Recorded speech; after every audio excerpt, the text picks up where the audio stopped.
Okay, let's go ahead and get started. It looks like everyone is getting settled in. Welcome to today's Podia Pro panel session. Thank you all so much for joining us today. My name is Nicola, and I am on the marketing team here at Podia. And today we're going to chat with 5 Podia experts about how they do Black Friday and Cyber Monday in their businesses, as well as their tips and insights for running promotions and sales periods and launches and other big events in general. These things we talk about today are going to work great for any upcoming Black Friday, Cyber Monday promotions you have, but they also work for other things too. So if that's not something on your immediate schedule, you can still take what we talk about today and apply it to anything you want to get a little hype around in your business, whether that's a product launch a few months from now or a different type of sale or promotion. You can take this and use it however it makes sense for you. I'm going to quickly introduce everybody and then we will get right into it. Today we've got Andrew Lane from Design Hacker. Andrew specializes in brand strategy, digital marketing, course creation. We have Brittany Hardy from Empty Desk Solutions and the Marketing Club, where you can go to learn all about digital marketing and content and social media strategy. We have Lauren Ashley, who offers marketing and website services for coaches, healers, and service providers. Leslie Ann Eades is a life and business coach, retreat host, event consultant, and endurance athlete. And Michelle Dale is the founder of Virtual Miss Friday, who specializes in scalable online business operations. So we have a ton of expertise here. So excited to pick everyone's brains. So let's do it. I want to start with a big picture question. How does Black Friday, Cyber Monday, or sales and promotions in general fit into your overall business strategy? What kind of sales do you run? How do you approach that? And Andrew, if you could kick us off, that would be amazing. Yeah, happy to be here. I think big picture, it's just one of the many cycles throughout the year of looking at a special deal. So with my clients and myself, usually we look at either like the most obvious thing right now that you want to sell more of, or something new that you're launching or coming up with, or it could be really good for like start of the next year kind of a program. So the timing's really good. End of year, people are looking to buy. So we just look at that big thing that you want to sell right now, or that dream product you want to create. And we try to make the best offer possible. So it's really like, how can we really solve the problem for the audience and package up the best possible offer? And then usually anchor that at some premium price point. This is how we do it at least, and try to, uh, you know, sell it at a huge discount. Obviously, that's what Black Friday is all about. But we like to build up incrementally and raise the price every week, building towards Black Friday, and that's worked really well for us. So we kind of do the same strategy throughout the year, but this time of year is just really good for, especially if you want to get people into a program to like start the next year. So we use a lot of positioning around success or like that dream outcome for the upcoming year.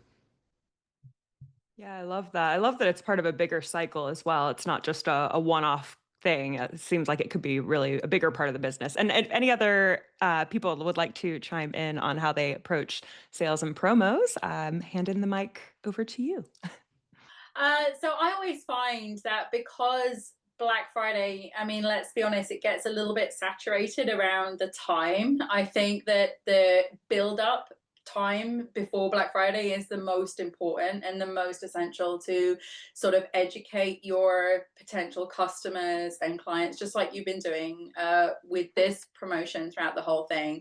But you've really got to get people already wanting to buy on Black Friday before Black Friday even comes. If you're somebody who's like, okay, let's just do the offer on Black Friday, I think you're gonna, tank a little bit. But if you can actually maybe do a 3-part video series or some sort of challenge that comes up towards Black Friday where everyone's already hooked in, they know they want to buy, and then the Black Friday is just a complete bonus at the end. So rather than the main offer, I think that's probably the best tip I can offer. I'll jump in if that's okay. So the way that I like to use Black Friday, Cyber Monday promotions is kind of definitely similar to what Michelle and Andrew are saying. And I'll just add that the way that I kind of strategize is I look at what the, I guess, longer term goal is. What is it that I want to be serving my clients with right now? And I will create maybe like, what's it called? like a bundle or a workshop or a masterclass, or it could even be like a one-off paid call or reading, that will be kind of a way to build better relationships with my audience and get them in on something that's not a huge commitment. Sometimes it's can feel harder, especially for coaches and healers, to kind of jump in and just sell that high ticket offer. And so the way that we kind of move through that resistance or that fear is by starting out with something that's a little bit lower risk, I guess, something that's easy for people to buy into. And then over time, you can continue building that relationship, whether that's through email or one-on-one conversation. I also like to add in like maybe a bonus call or something if it's like a mini course. And then building that relationship with people can help to get them to that next thing, whatever that is, whether it's a coaching package, group program, or like, a DIY, not DIY, what is it called? Evergreen type online course. Okay, well, that ties perfectly into my next question, which is what kind of promotions and discounts, bundles, bonuses, something else, how do you structure these offers and what's worked best for you in the past? And Brittany, would you kick us off for that one? I'm just thankful I didn't get the first one, that Andrew took that one. So I was like, what? This is like the biggest loaded question to start with. Um, this is an interesting one for me actually, because so my clients are kind of all over the place, but predominantly Canadian, and a lot of Canadians kind of like we're on board with Black Friday, but not as much as our southern neighbors. So a lot of them are like really hesitant to run a promo in general. So I usually try and consult them to one of two things. I'd say, well, if you're leaving Black Friday out completely, it is a missed opportunity. Even if that opportunity for you isn't discounting a product or service, maybe like Lauren was saying, it's adding a bonus or something special that's, evergreen, or a one-to-one call, or maybe it's actually talking about why you do approach Black Friday differently. Maybe instead I'd written down some notes, maybe you're doing a roundup of the best Black Friday deals that you found that would serve your audience. They don't have to be yours, bonus points if they're affiliate things, right? Or it could be lifting up other small businesses who maybe legitimately in your area can't afford to do a Black Friday sale. So that's kind of something that comes up in conversation with my clients. But I want to talk about something I experimented with. I don't think it was last year. I think it was the year before. And we're doing it again, even though we said we would never do it again. And I'll tell you why. So 2 years ago for Marketing Club, we did a Black Friday free trial offer. So we have a closed door membership where we open the doors, well, 2 big launches during the year and then 2 other ones that are boot camps. But essentially once a quarter, we have a launch, like a real traditional live launch.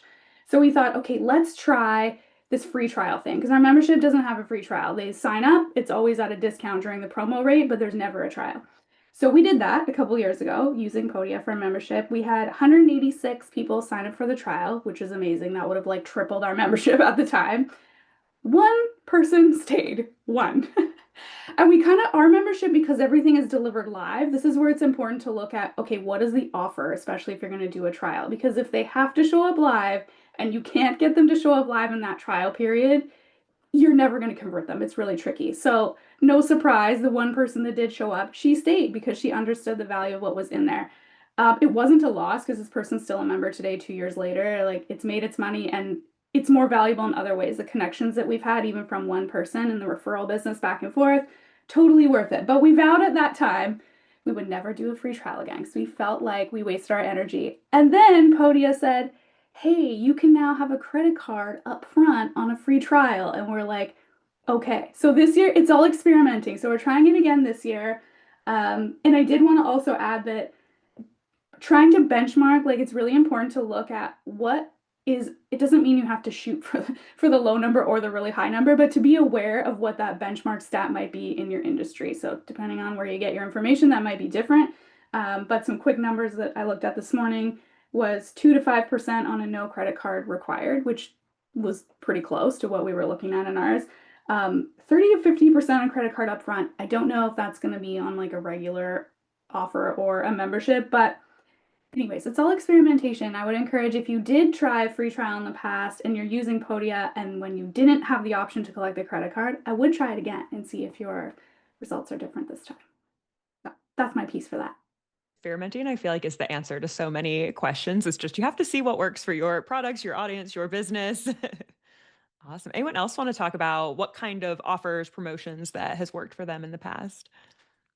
I can probably contribute to this because I've done this many times and it's worked every single time. Like there's never been a time where it didn't work, and that's always going in on the first beta of something. So let's say you have a community or something like that, and you're going to be charging, I don't know, let's say $50 a month or something for this community. If you go in on your Black Friday offer with a beta and say you can lock in at half price or a fraction of the price, so many people want to lock in at that lower rate, and then they tend to stay customers for life. And I've literally experimented this with my clients, with my own products and services, and those first initial beta people where they get this, like we're a new community, and then if you want to pull this out again, even when you're not in the beta phase and you are a fully fledged community, like add a course and say we're adding a course and we want to beta test new community members on this course and things. And always it's I don't know what's in people's heads about this beta, but it's always very successful to go and offer a beta price or a founding members offer or something like that, because they tend to stay regular customers. I was going to add something to that, Michelle, and also Brittany. And I love the concept of like experimenting over time. I know one of the things that I've learned for my audience is that I've seen greater success on Black Friday with higher ticket items with currently engaged clients. So I've done things like retreat launches on Black Friday and seen a high success rate on those. Higher success rate almost than other times of the year, which is also interesting. And I'm still figuring that piece out. But yeah, that was something that I wanted to share that's come up for me. And I know even some of the lower ticket items that I've had that I've sold on Black Friday and just different times of the year. Something that's been really important is for me to be excited about it.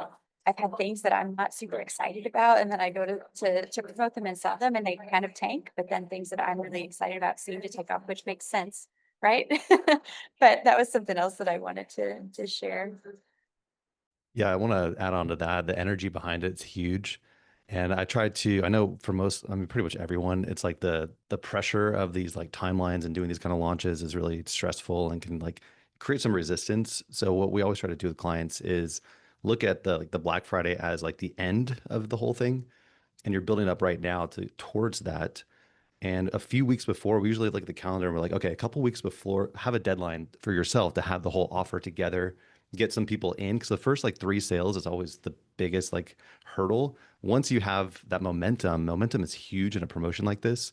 So I think just like you were saying, Leslie Ann, getting that energy behind it, when you see someone actually buy and say yes to something, now you're way more excited. Like, okay, it's actually happening. People actually want it. And then you can talk to those first people who buy and get some feedback from them. So don't wait till the last minute. Like look at the final ending as like Black Friday, but see if you can do some promotions ahead of time to get the energy building, people in. No one likes to go to an empty restaurant, so try to fill it up now with your people who are already paying attention or have already bought from you. Have already bought from you in the past. I love the no one wants to eat at the empty restaurant example, because it's so true. It's so hard to launch a community that's empty, or a product where if people want that engagement piece, that part of what they want is the people to hang out with in the course or in the community or whatever the product is. That's so important. So for this next question, going to continue with that thread of planning and preparing and what you do leading up to the actual sale window. So Leslie Ann, can you tell us what do you do to prepare for your launches and sales? What are some things you do before the sale goes live to just kind of get ready and make sure that your business is in the right space for a pretty rigorous like launch window? Yeah, thank you. I really love this question. And y'all, some of my background that kind of gives context to this is I work with a lot of people and I have a community that's centered around self-care. And self-care meaning a lot of it's in just accepting what you do, what you don't do.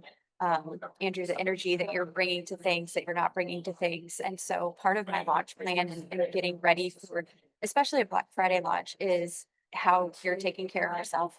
And so I like to incorporate and infuse into my product launch strategies, actually taking care of myself in the process, which I think Podia is such a great platform for this because it allows us to schedule our broadcasts, all our emails, our campaigns, and to plan out in advance to schedule things so that we don't have to physically be at the computer when things are happening. And I love that. And I think that's something to really, really take advantage of as a feature with Podia. And also throughout the rest of the year too, scheduling out content, doing different things to, I think I talk about like setting your future self up for success.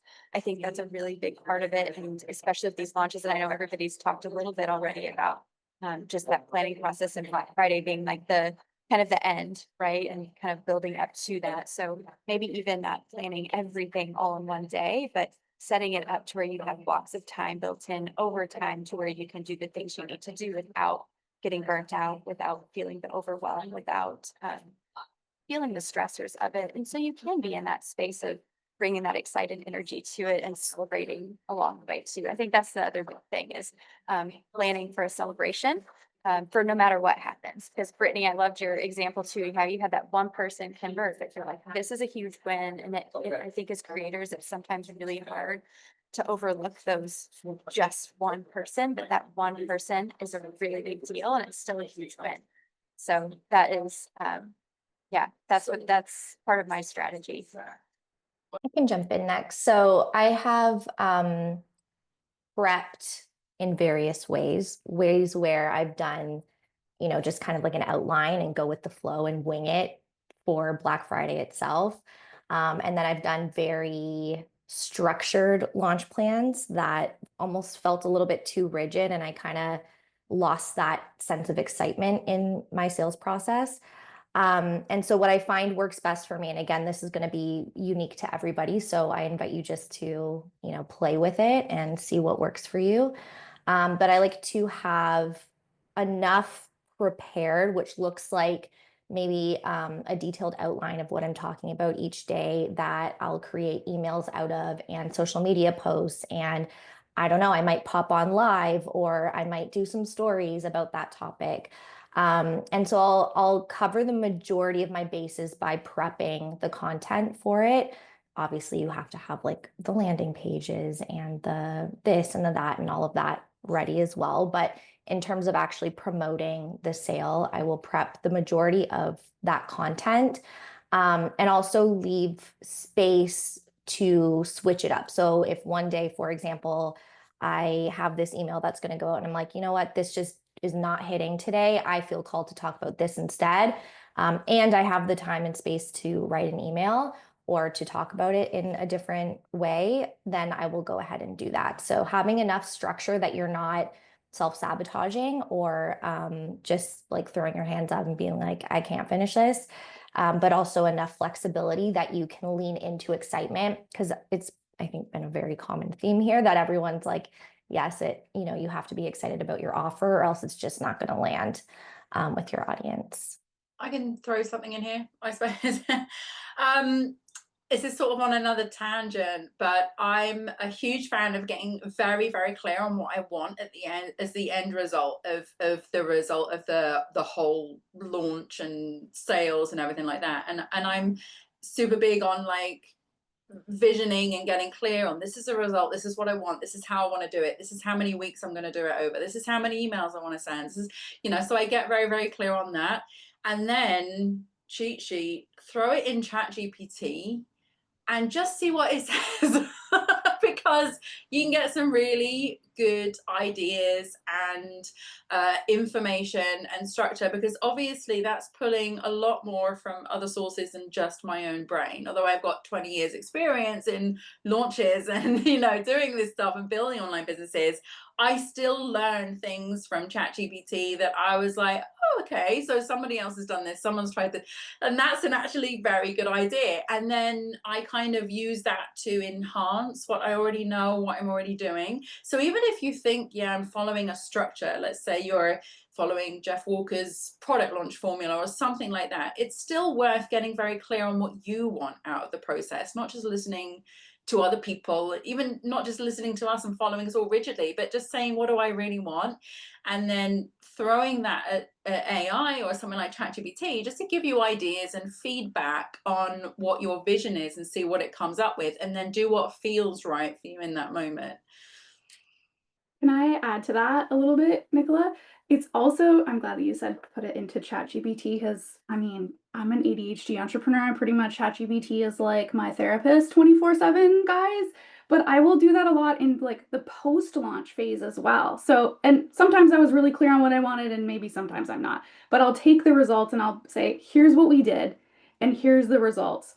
What would you change if you were to do this again? Or what might have been the sticking point for people? And sometimes it's just getting out of our own heads a little bit to get right, because even like our colleagues are usually going to sugarcoat things for us, or they're going to say no, everything looked really great, and you're like, cool, well, one person stayed, so like what was wrong? So in that case it would have probably said, I don't remember actually if I put it in ChatGPT because that was 2 years ago and I wasn't using it as heavily, but it probably would have said, if this is the only person that showed up live, then you have to figure out everything that after people sign up for the trial for you has to be focused on getting them to show up for a call, and then the rest will probably fall into place. But I want to just add that using AI after to analyze is like equally as strong, I think, as in the initial phases. Yeah, that's great. It's a great tool to just use as get a second set of eyes on the thing you're working on, just running everything through to see like, oh, what are some gaps that I might have missed, especially if you're a solo entrepreneur. Like it's hard to have the resources of a full team if you're just one person. So that's a great use of the technology. So for next question, again, we're kind of like following this trend naturally, but how do you, once you've kind of landed on on what you're going to offer and how you're going to plan for it and prep for it, what do you actually do to get the word out and to keep that engagement high during your sale window? And if you have any recommendations or stories about channels that work well, email, social, ads, that kind of thing, love to hear about that. So Michelle, could you start with this one?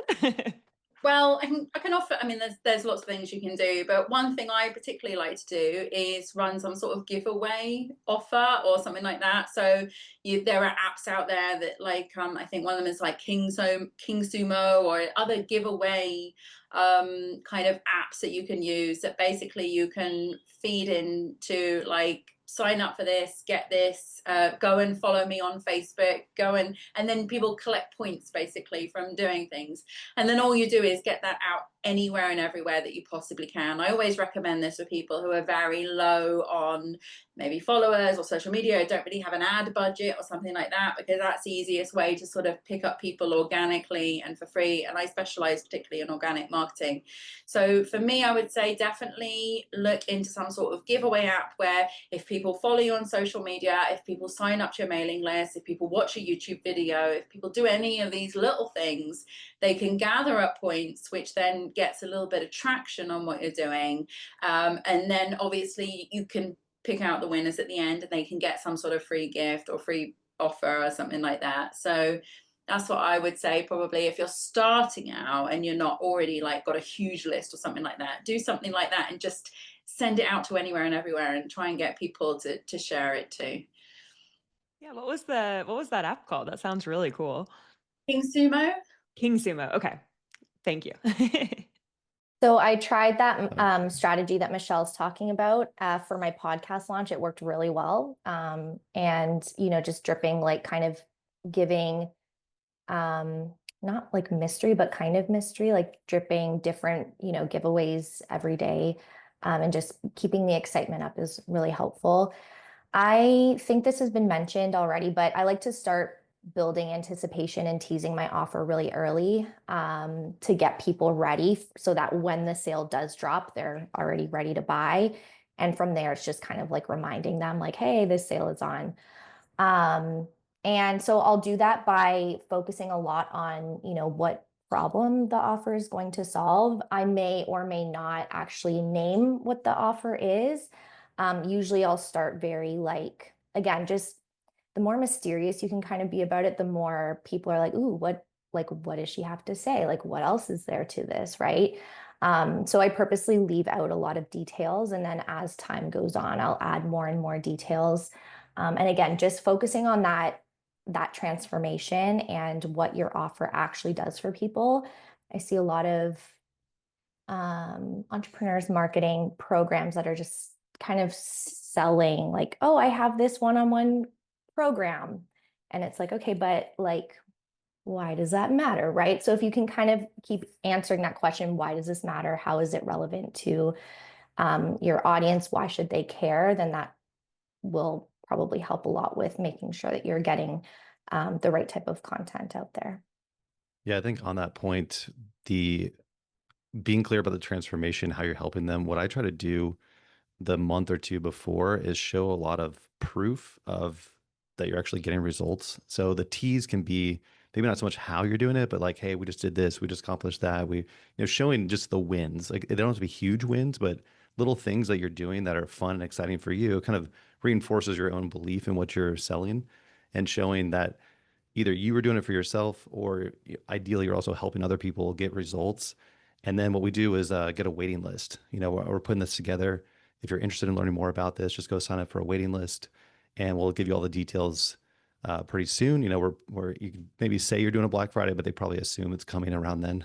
But either way, just get the word out about the real evidence that you are doing cool things, probably that they are interested in, solving problems that they want to solve, showing the outcome, showing maybe how like even the mystery could be we're doing it faster, easier, better. That's what they're looking for is what's unique about what you're doing. Maybe I don't want to sit and do 100 crunches every day. Maybe there's a new way, a better way that's not as hard to get that result that I want. So tease a little bit around your how, but you have to be showing the proof and get the excitement and interest from people who want that kind of transformation, and then get them to take action right now instead of waiting, so they can get on an email list and you can have emails going out and different touch points. I love, Michelle, your comment in the chat that ties in really well with having a beta group, having some beta testers and the wait list. It all lines up really nicely. And then you can use the momentum of Black Friday, which people already kind of know is coming, whether or not you have a big announcement about it. It tends to just be a time when people are on the lookout for discounts and sales and things like that. So you can use that momentum. So my next question is, what have you done to make your sales and promotions feel really exciting and valuable to your audience instead of just another discount? So if you want to really make something stand out and catch people's eye, Lauren, if you could kick us off for that one. Yeah, so just what we've all said already is picking something that you're genuinely excited about and interested in promoting, because your excitement is going to carry you through that sales period. I also like to think of maybe something that I have a lot of conversations with my audience. So maybe something that generally speaking, I'm hearing they're struggling with, and then I'll create maybe like some sort of offer to help them with that thing. And maybe bundle it in with my Black Friday sale or whatever sale that I'm focused on. But again, just doing something that feels exciting. I will add in here that like be out of the box, be creative. You don't have to obviously like overdo it and do all of the things. Try to, keep focused on one thing. But get creative with it and allow that creativity to kind of just, lead that excitement. I can always add as well for conversions. So I've done all sorts of different promotions and things like that where it's like 3-part video series or do a challenge or things like that. But the highest conversion rate when you come to the point where you're asking for the sale is always when you've done something live in person. If someone can see you, your personality, video is good, but if you can do something live like this, where people can interact with you, this I have always seen the highest conversions bar none on that. So do something live, I would say. One thing that's worked really well for myself is like being realistic about what you can do at each phase of the process. So the marketing promotion phase is like really energetic. And if you're trying to also get your product perfect during that time, it becomes overwhelming. So if you just dedicate these phases of promoting, which could be like the waiting list and doing cool stuff, get on the waiting list now, to some kind of live event where you're going to reveal your whole process and how you do it. So now you don't have to have all that done right now. You can get the message out there, get them to show up for a live event where you teach them what you're doing, put the offer out there. And then what we do with our clients is basically like your dream offer, what kind of things would be included. Maybe you already have stuff that you can just give them, but if you can add some like live experiences after they buy, you can put that in the future. So now you have like this phase after Black Friday, and that early December timeline is really good. You can do some bonus live, workshops or sessions or whatever you want to do, group calls. And what we found too is like you can keep the momentum going through December and have a follow-up offer. So you have your Black Friday offer, and then all throughout December, you can be doing really cool stuff, working with people, helping people, and have that same kind of repeat process where you're giving value, solving problems, and then have a deal that ends at the end of the year as well. And they get all the recordings and all the bonuses that are now complete. So that's kind of a perfect like calendar cycle that we've done a few times. Beginning of the year, January is also a really common time when people have big, exciting goals and are looking for ways to achieve them. So if you have a product that is, maybe a short time frame, build your online business in a month, launch your website this year, those kinds of things can do really well in January, just because you have an audience. A lot of people are already searching for that type of content. So you can use this time now to start strategically introducing people to your business and meeting people and getting them in the door and getting them on your list. And then you have your Black Friday sale, and then you can have another launch in January, and you've covered, at this point, almost half the calendar with your content plan is done. I don't know if I'm going to articulate this very well, but I wanted to add on to it. Kind of falls in line with like the beta offer, although it's not a beta offer if it's something that exists, but how we generally structure like a founding member or beta is like, this thing doesn't exist yet, or I've done it that way, where it's like, full disclosure, this thing doesn't exist yet, but here's the problem you've given me, and here's how I intend on solving it. So if you join now, it'll be X price. Everyone else moving forward will be, this. That works really well. But where I was going with that is you can use that kind of like lock in your rate strategy even on like high ticket offers that Leslie was talking about. I think it was Leslie that was mentioning that. So for example, sometimes at the end of the year, and it's not usually around Black Friday because I usually have other lower ticket things going on that time. However, this would work well. Usually towards the end of the year, I will say, hey, my website prices next year are going up to X. Like each year, and it might not be a lot, but we'll increase it incrementally to keep up with cost of living and all of that kind of stuff. So during that promo time, we give them an opportunity to lock in, even if they don't want to start building right now, we say you can purchase it today for this. And then next year, when you're ready to build, you've already secured that rate and you don't have to pay the new rate. So that works really well for a high ticket as well. Just thought I'd add that. And I see, Lauren, Ashley, you dropped in the chat this 3 or 5 day live series has worked really well to promote offers. Do you have any tips around setting that up and planning it? Setting it up okay, well, something that's coming up that I actually wanted to mention is I really like to, in these 3 or 5 day series, kind of take people along a journey. So what I'll do is, give them like the overall, this is what we're covering in the 3 or 5 day series, and I'll break it down across 3 or 5 days. And every single day during that live event, it's usually 30 minutes to an hour. I like to talk a lot. I will always recap, like, here's what we covered yesterday, here's what we're getting to in this, 3 or 5 days, and then here's what we're covering tomorrow, and kind of just like drip little nuggets throughout.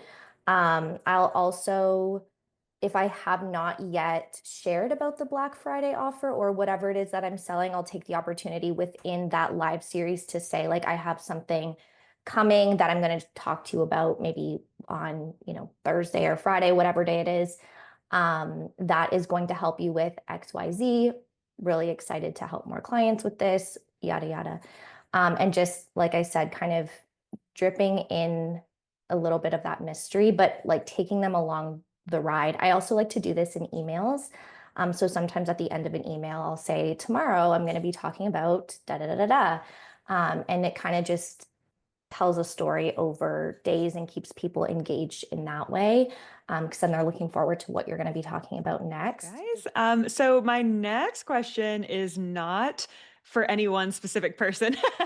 So if anyone has an answer, you can jump in. But what is a mistake you've made or seen people make during a launch or a Black Friday sale? I can jump in here because I have a great answer. I would say in the beginning, before I kind of knew more about marketing and the sales experience and what it takes to make sales, I took my results very personal. And I would maybe not see some sales in the first few days and be like, oh my God, my offer sucks. Nobody wants this. And I would stop talking about it. I see this with a lot of my clients as well. They kind of get in their heads, they take the results personal, and your results are not personal. They are just clues that you can look at, and you can look at that data and you can see, like, depending on, again, what your data is showing, you can see where you might need to improve. Am I getting low conversions to my, live event series or webinar or masterclass? If yes, then maybe I need to talk about it in a different way. Maybe I need to do a better job of highlighting the transformation. Maybe people don't understand the value, or there's no reason for them to care about it, right? So you can kind of look at what's going on.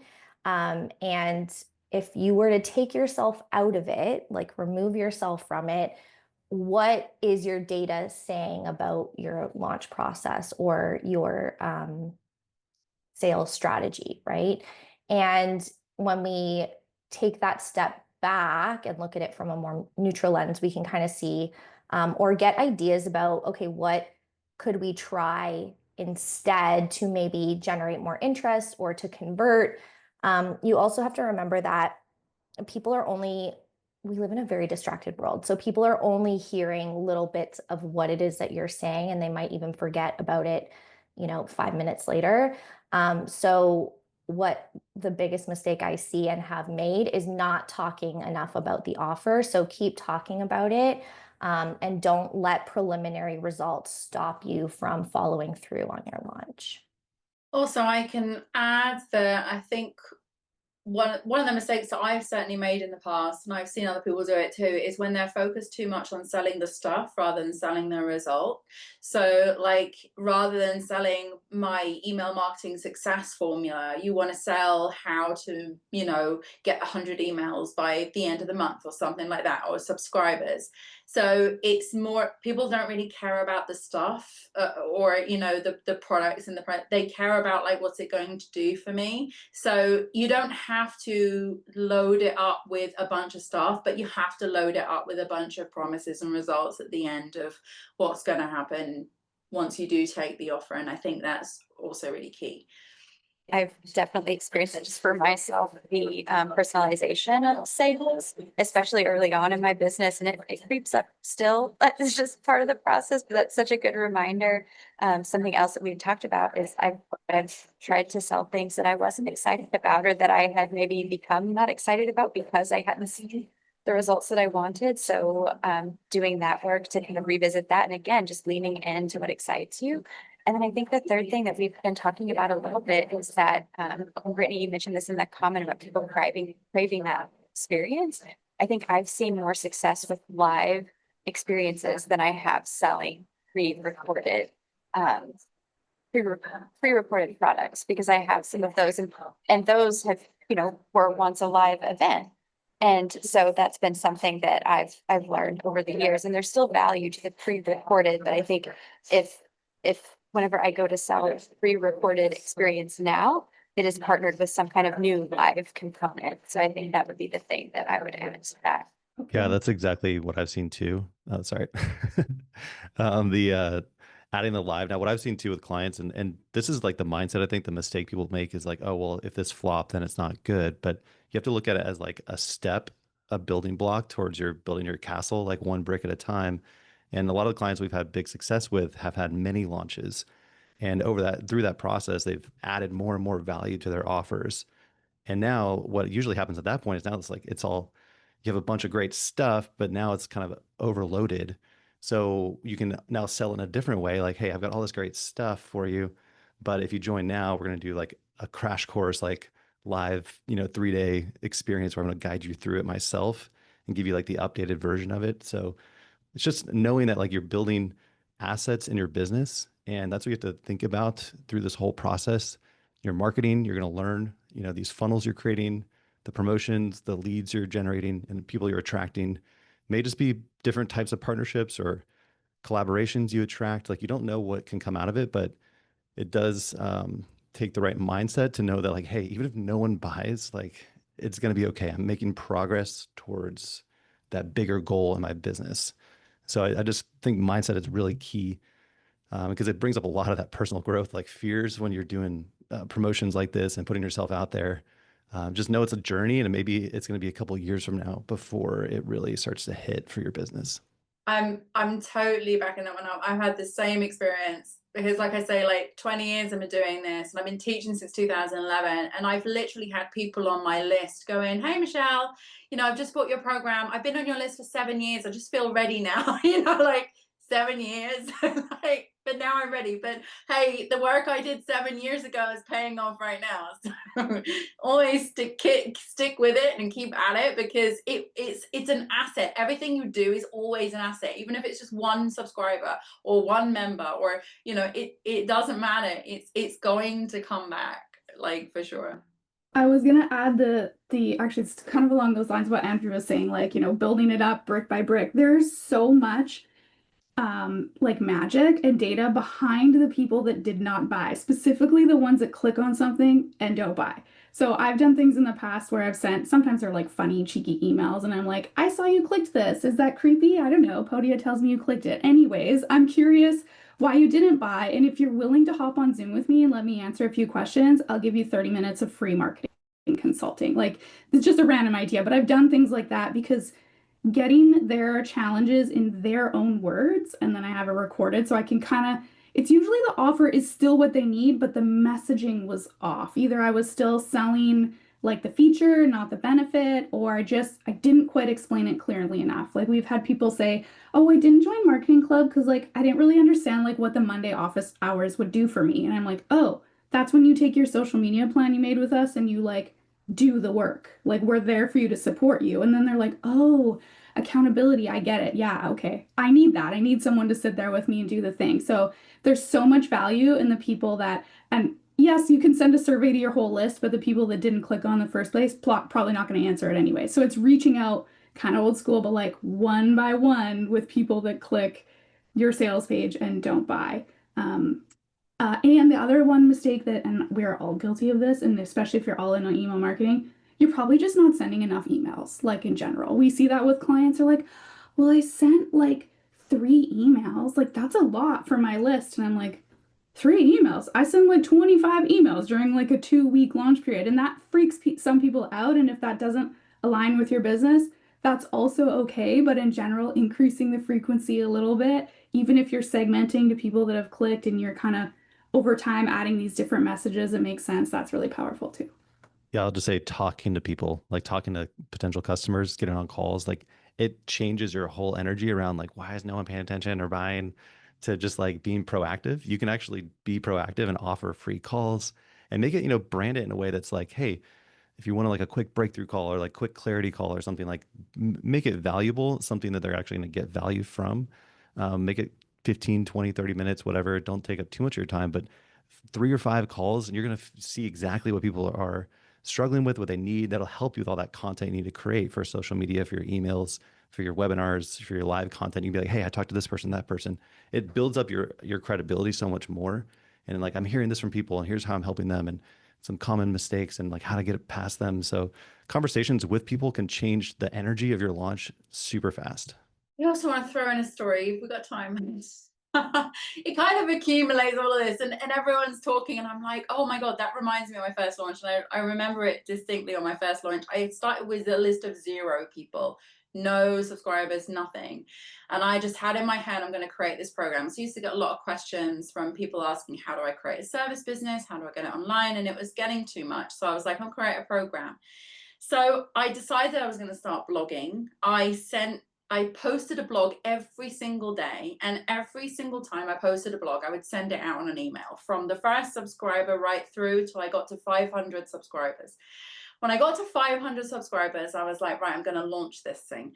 So I put out an offer and I said, okay, if you want to be part of my beta in this program, I've got this, this, and this, and people ask me questions, I'm going to answer everything in there. Then apply, and I will give the beta away to 7 people who apply. I had 34 applications on that beta, and I gave away the 7 places, and I said to the other people, if you would like to be on the beta, I've already given away the 7 places, but instead of charging you $2,000, I'll only charge you $1,000 because it's still the beta. I made $20,000 off of not selling anything other than a free application or a free place on that thing. So I'm saying, if you want a different approach and you think, oh, I need thousands of subscribers, I need to run ads. I didn't run any ads, nothing. I posted a blog every single day. I sent an email every single day until I got to 500. And then I put it out there as a free application process. 34 people applied, and that made me $20,000. So you don't need the big numbers or the huge things. That's something I really wanted to convey. If you're sitting there thinking, I don't have all the numbers, you know. I just want to throw in here, because I love the idea of doing the market research and having free calls. And just to throw in a mistake that I made early on in my business was that I kind of gave those market research calls a little bit too much weight, if you will. And I allowed those to over influence what my decisions were in my business. So just have discernment and make sure you're always doing what it is that you still want to be doing. Because at the end of the day, like, it's still your business. You still have to feel passionate and excited about it. Seems like a silly mistake to do, but I think that sometimes we can get so excited about helping people, especially the clients that I work with. We're helpers, and so sometimes we can get so excited about it that we completely pivot in another direction, and then we're like, wait, why did I do that? So just to have that on your radar when you're doing market research, do the market research, but also remember what it is that you love to do. So awesome. So much great advice. We do have just a few minutes left. If there are any questions from the people who are watching, if you have any questions for any of our Podia pros, please drop those in the Q&A or in the chat.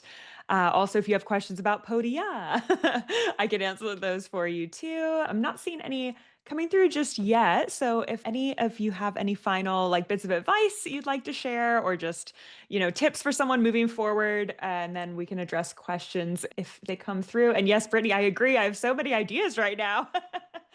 I'm like, oh, I need to go make something. So my piece of advice would be to keep it simple, and then also to lean on your intuition. I work with a lot of clients who have these really great ideas, but then they're like, oh, but James Wedmore told me to do it this way, or whoever else told me to do it that way. Your intuition in my line of work is your greatest resource. So yes, have a logical plan. Yes, use strategies. Yes, use systems.